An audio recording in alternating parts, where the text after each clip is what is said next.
And for those who enjoy this channel and would love to support us financially, please feel free to hit that donate link.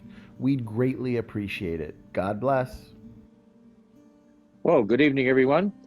Here we are once again, the history of the human race, actually the new history of the human race with Dr. Nathaniel Jeanson. The research I've been doing with my colleagues just in the last few years has dramatically rewritten this question. This is information you can find only here. It's research that has just been coming out. Some of it's still in progress. We're hoping to put this into book form for release in 2021, which is the 150th anniversary of Darwin's answer to who we come from. In 2004, there was a group of mainstream scientists who were doing some mathematical modeling with computers to look at how closely related people must be. They said, well, what if we treated the whole world as one intermixing group of people? Let's say there were no barriers to marriage. We erased the barriers of geographic distance. We erased the barriers of language differences, cultural differences. You could, in theory, marry anyone you wanted to. How long ago would the ancestor of everyone alive today have lived? And this is not me, this is mainstream scientists. They calculated that common ancestor would live in AD 1180. Now, what this does not mean is that there was one person alive in AD 1180. It means in this sea of humanity, just under 1,000 years ago, there was one person alive then who could have had all of us, all 8 billion of us, as his or her descendants, because these family trees intermix so quickly.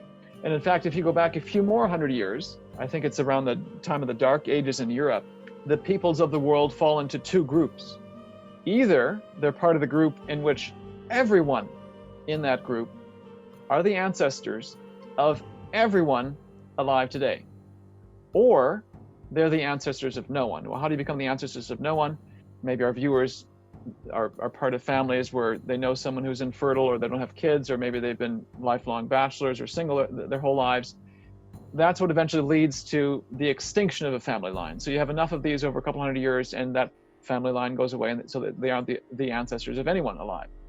That's just the way the math works out.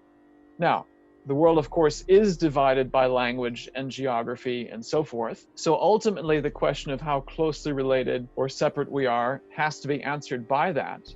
But notice that there are no theoretical barriers to having an ancestor that recently, which implies then, that's less than 1,000 years ago, racial change can happen quickly.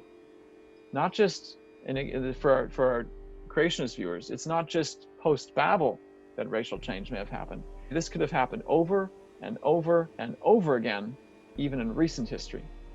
For all those who appreciate the work that we're doing here on Standing for Truth, please hit that subscribe button, because we are just getting started.